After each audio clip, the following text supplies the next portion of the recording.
Hello, welcome back to another episode of the Liberated Woman podcast. I'm really excited that you are joining me once again for another episode full of feminine wisdom. In today's episode, I'm going to be sharing with you why sober conscious spaces are becoming more and more popular and important for the awakening woman. So, what do I mean by conscious, sober spaces? Well, growing up, you probably found yourself going to bars or nightclubs or parties or house parties where alcohol was part of the package of being in a space like that. It's something that you went to do, it was part of the experience. Getting drunk or at least a little bit tipsy helped you to loosen up, helped your friends to loosen up, and it was part of the culture or the experience of being in a place like a bar or a nightclub or a house party or a dinner party. But more recently, there's been a massive, massive shift into what's known as sober conscious events. And that can be a sober conscious rave, it can be a sober conscious party, it can be a sober conscious dance, it can be a sober conscious festival. And I'll do a whole other episode just on those alone. But these are becoming more and more popular spaces where alcohol is not served and where the intention behind the event is there for people to connect much deeper in community without the need for any kind of substances to be in that space. And it creates a whole different energy and a whole different atmosphere for the people attending that kind of event. So I first started hearing about these sorts of events when I was living in Israel. If you listen to one of my other podcast episodes, you'll know part of my story. My awakening journey was when I was living in Israel and exploring my ancestral roots. And during that time, when I was going through a really huge spiritual awakening, I started to find myself in spaces where alcohol wasn't really the norm for getting people together or for changing the atmosphere or changing the energy of the space. And instead, the emphasis was on the dancing, the emphasis was on connection, the emphasis was on community. And instead of alcohol, there was usually cacao, or there were usually non alcoholic alternatives like mocktails or herbal teas or other kinds of alternatives. And when I started to go to these events, there was a real different energy in the space. And I found myself really enjoying the deeper connections that I could make with people without the mask of alcohol around me. I was never someone that really drank a lot growing up. Anyhow, I didn't grow up in a household where there was really alcohol available. My parents don't really like alcohol. So it wasn't something that was hugely part of my life growing up. But of course, like anyone else, I experimented with drinking, especially during my time at university, during my first couple of years of teaching. You know, we used to go to the pub after school. That was just the cultural thing that we would do here in the UK.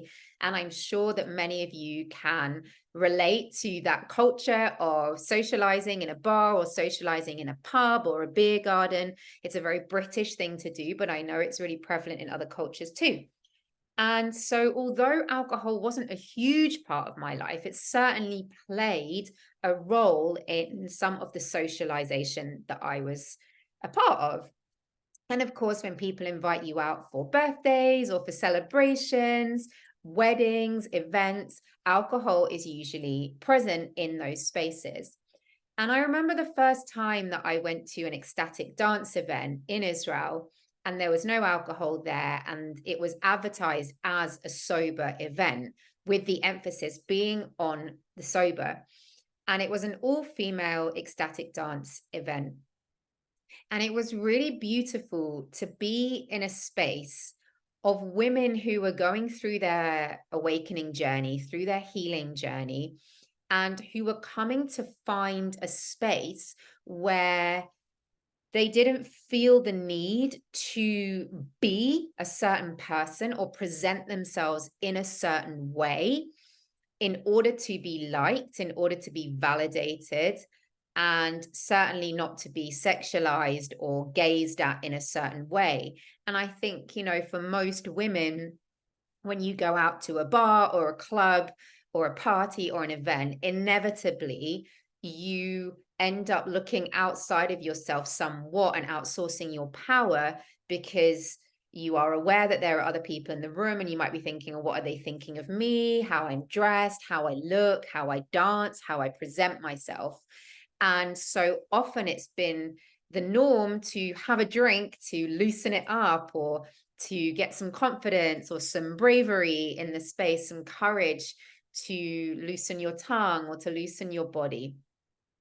But more and more, it's becoming apparent that alcohol is one of the least favorite, I would say, drugs, if you like, in inverted commas, or at least substances of choice. Because actually, as an awakening woman, if you listen to my podcast episode around the environment that you're choosing to be in, if you are opening up and you're becoming more sensitive and you're becoming more empathic and you're feeling other energies around you, being in a space where there is alcohol present can feel really heavy and really difficult to navigate, especially if you have decided that you would prefer to remain cleaner in your body because you are more conscious about what you are consuming into your body.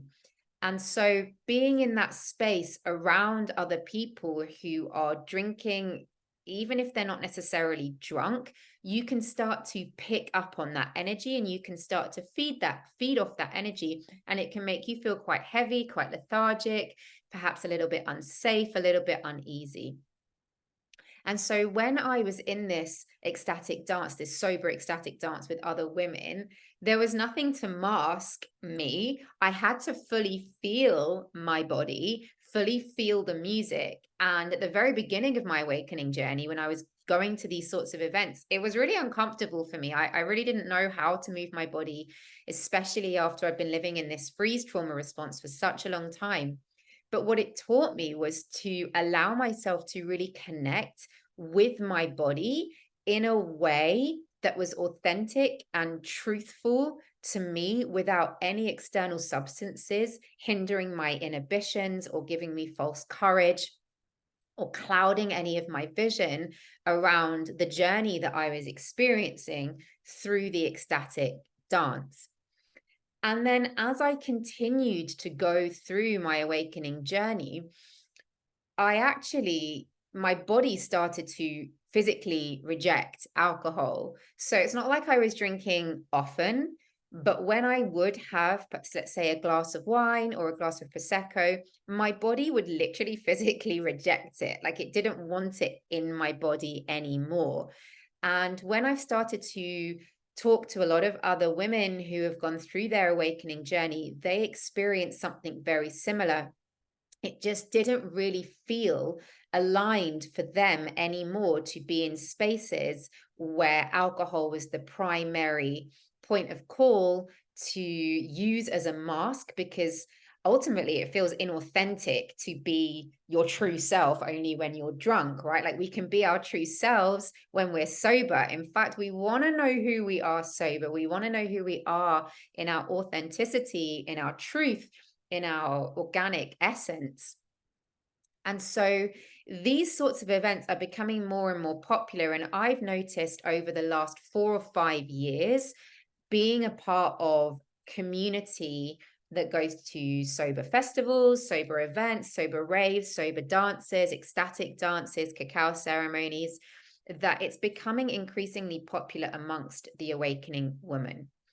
And I think part of the reason for this is because women want to feel their bodies and they don't necessarily know how, but in these sober spaces, there is kind of a sacred code that is unwritten that allows women to feel safe in those spaces without the fear that somebody who is under the influence of alcohol might do something that they later regret, or try something with that woman that doesn't feel comfortable or safe for them. And this happens also in sober spaces with men and women. So I've been to lots of mixed ecstatic dances and events where men and women are together. And again, it really changes the dynamic of what's going on in that room, because alcohol can make people say things they don't mean. It can cloud their vision. It can make them more tactile when that's not being invited into the space by the person who might feel very uncomfortable with somebody touching them, or feeling them in a way that they don't feel comfortable or they haven't consented to. And it just changes the dynamic. It can become more aggressive. Yes, it can become more fun and more raucous and more hilarious and giggly and fun, but it can also become darker and more aggressive and more violent. And women want spaces to go to where they feel safe to move their bodies, where they feel safe to liberate themselves, and where they feel safe in the knowledge that there isn't somebody gazing at them in a provocative way, or sexualizing them or objectifying them under the influence of alcohol. And so through my time going to these events and seeing how incredible they are and how more and more people want to be a part of them, I created my own sober conscious event called Awaken Your Inner Goddess. And this event is really a space for women to come and experience their wild liberation. So it's an immersive event where women can come, and kind of be in their goddess essence and be encouraged to open up and encouraged to connect with other women and to themselves through a whole different range of practices and ecstatic dance, sound healing, breathwork, meditation. We've had a breast massage ritual. We've had all sorts of different activities and events going on in the event. But it really is a space for women to come and immerse themselves. So as soon as they arrive, they receive a mocktail to welcome them into the space, where usually you would receive a cocktail or a glass of wine. You get a mocktail, and it feels special to have that drink, and it feels like you're coming to an event and you're treated like a goddess, but you're sober and you're alert and you're aware of your surroundings, you're aware of your body, you're aware of the other women in the space. And it really supports you to stay grounded and centered as you are going through a transformative journey. Because something like ecstatic dance is a journey. Usually when you're in the ecstatic dance, the DJ will curate the music so that you are going through a journey. And within that ecstatic dance, a lot of emotions can come up to the surface. You can be triggered by other noises or other women in the room, that you might see another woman dancing in a way that makes you feel uncomfortable because you're not quite ready to connect with yourself in that way. Or you wish you could be more like that, but you're just not quite there yet. Or maybe they inspire you. Or maybe you find it hard to stay present in your own journey and go within. So you're still looking outside of yourself, but this time it's there to teach you where you need to come back into yourself and come back into your own journey and ground yourself and feel your own presence in your own body. So an ecstatic dance as a concept is already a journey, and can bring up a lot of things, emotions, ideas, thoughts, feelings. So if that was coupled with alcohol, there would be no clarity over some of those awakenings that you're having within the dance. And how incredible to be able to freely move your body without the need for something external to loosen your inhibitions, but to truly be there and be present with all of those feelings, whatever it's bringing up for you. So at Awaken Your Inner Goddess, they arrive, they receive a mocktail. Upstairs, they get to go and explore the goddess market, where there's lovely women selling their products. I like to empower local female businesses to sell their products and to get brand awareness for them and what they're doing in small businesses. And then they get to immerse themselves downstairs in a whole range of activities. And the kinds of feedback that I get from women is that they love the dance, they love the rituals, they love the breath work, they love the meditation, they love sound healing. And the reason that they love it is because they had a chance to deeply connect not only with themselves, but with other women in that space and fully immerse themselves in the experience from a place of consciousness, from a place of awareness, from a place of sobriety. And, I'm not here to obviously shame you if you like to have a drink, you're a liberated woman, do as you feel. I'm here to offer you an alternative perspective for the kinds of places that you can find yourself in if going to a bar or a pub or a club no longer suits the version of yourself that you are becoming as you have started to awaken and liberate yourselves from the conditioning that we think we have to have a drink in order to fit into society, or we have to have a drink in order to loosen our inhibitions, or we have to have a drink in order to feel confident, or we have to have a drink in order to fit in with the group that we are out with. And actually, many women who come to me for one-to-ones in the liberated woman journey express to me that they're trying to actually get away from that kind of lifestyle of going to bars and clubs and pubs, because when they go to those spaces and they're opening up and they're feeling sensitive, those kinds of environments actually feel too much for them. It feels too heavy, it feels too chaotic, and they don't necessarily feel safe in those places anymore. And actually, when you say to someone, "Oh, I'm not having a drink," not everyone fully understands that. I mean, I've been met with that several times at family events or occasions that I've been to when people offer me a drink and I say, "Oh, no, thank you, I don't drink."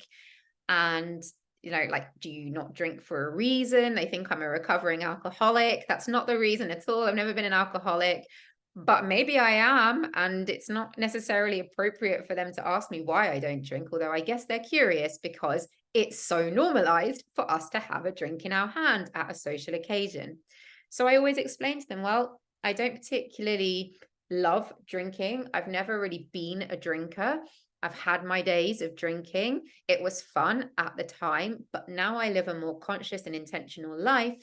I don't feel that alcohol serves me for the type of lifestyle that I want to lead. I prefer to be clean. I prefer to eat healthily. I prefer to have intention over what I consume in my life, whether that be food, drink, content. I don't watch the news. I don't have a television. So I'm very aware of what I'm consuming, the thoughts, the beliefs, the people that I'm surrounding myself by, and that includes alcohol. And so I want to kind of just offer you that alternative perspective. If you are someone who has always had their social life or their group of friends based around going out for a drink, but that no longer feels alive for you in your body, or it no longer feels good for you in your body, but you're struggling to tell your friends that, or you think they won't invite you out anymore if you say to them, "Sorry, I don't want to drink." There are ways that you can express that to people. So you can say to them things like, "Thank you so much for the invitation to come out. I would love to hang out with you, but currently I'm just being really aware of what I put in my body and I'm not drinking. So if that's okay for me to come along anyway and not have a drink, I would still love to hang out with you." That's if you feel comfortable being in an environment where other people are going to be drinking around you. Alternatively, you could say to them, "I would love to hang out with you.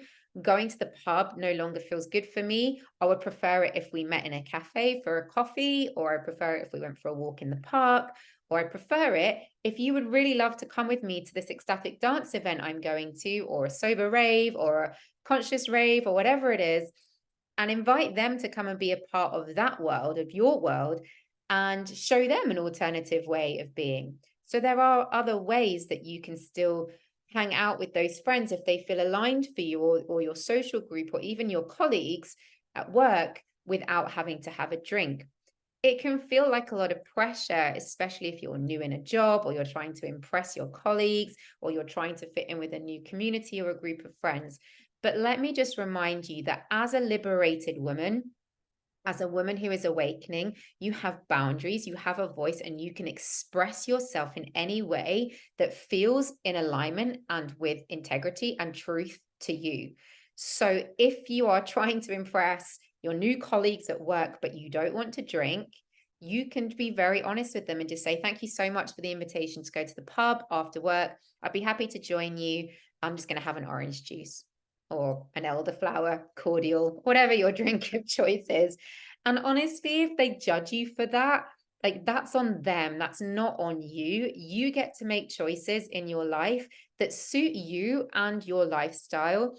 And that's part of your wild liberation, that you get to make those conscious choices about what you are consuming. And if other people have an issue with that, it's on them, not on you. You can explain it to them in, in a polite kind of, in a polite way that allows them to actually, maybe you might even open their mind to another concept. You might even open their thoughts to think, oh, I've never considered being sober. That's novel. I'd be interested in coming to an event that's sober and experiencing that. So it's a short episode today, but I just wanted to drop in with the idea of why it's becoming more important for awakening women. And I really think that having all female spaces, like where the space that I've created in Awaken Your Inner Goddess, it's a space where women can come and be in their wild liberation and not worry about somebody else gazing at them or sexualizing them or objectifying them. And let's not talk about putting date rape drugs in drinks. So there's safety there too, because nobody's going to drug you or to take advantage of you in these spaces. These spaces are there for intentional, conscious people to gather in community and to share values with each other in a way that you may not get in a space where there is alcohol involved. So if you are curious to come and experience what a sober event is like, and you've never been to one, then of course I invite you to come and experience Awaken Your Inner Goddess. It's going to be taking place on the 30th of September at Norwich Yoga Central. If you are in Norfolk or Norwich, then this is going to be, an incredible event for you to come and visit. If you are not based in Norwich or Norfolk, you are based somewhere else in the UK, you are still so welcome to come up. It's on a Saturday. You can come and make a weekend of it. Norwich is fab. There's loads of cool things to do here. It's a beautiful city. And the event is taking place right in the very center of the city at Norwich Yoga Central. And we're going to have this beautiful 5-hour immersive event. As I said, you will be greeted with a cocktail, welcomed in like a total goddess. Upstairs, you'll get to shop and browse in the goddess market. You can book yourself in for mini massages and treatments with the lovely Amy, who's going to be holding massages this time in the therapy room. It's a beautiful, dedicated therapy room, and you'll have opportunity to book yourself in for mini treatments and pamper yourself. That downstairs, we're going to have a crystal workshop, how to use crystals for energy healing. And I'm going to get Trisha, who's going to be holding that workshop, onto the podcast very soon to be sharing with you a little bit more about crystals and how you can use them as part of your spiritual awakening journey. We're going to have an ecstatic dance set. We're going to have some breathwork, some meditation, an opening and a closing ceremony. And it is just a beautiful space for you to come and immerse yourself and be connected to other women. I always have a raffle where you can win some amazing prizes, including one-to-one healing sessions with me, a free place at my women's circle or on one of my breathwork journeys. And often the ladies from the goddess market donate something from their stalls. So some beautiful products, crystals or jewelry or artwork, macrame, something that you can win as a prize. And all of that money from the raffle goes to the Magdalene Group, which is a charity based here in Norwich, which supports women who have been sexually abused or exploited. Exactly part of the reason why I said sober events are so important, because we are avoiding any kind of drugs that can potentially cause you harm or sexual harassment in a space that doesn't feel safe for you as a woman. So it's a beautiful event. The link to book on will be in the show notes. The early birds have already sold out. So if you would like to come, I would get your tickets sooner rather than later, because the ticket prices go up. And those early birds have already sold out. They're gone. We already have women coming in for the event on the 30th of September. So I would love to welcome you into that space to come and experience a sober, conscious event with women, with dance, with meditation, with breathwork, with the crystal workshop, with connection, awakenings, liberation. I am here for your wild liberation. If you are also looking for a deeper journey and you are looking for someone to guide you through that, I am opening up my one-to-one spaces on the Liberated Women journey. All you need to do is to click on the link in my show notes to book your free chemistry call and see if we are a good match to work together. And we'll take it from there. I very much look forward to connecting with you, either at an event, a women's circle, Awaken Your Inner Goddess, on a one-to-one session, or in my WhatsApp group, or just here on the podcast.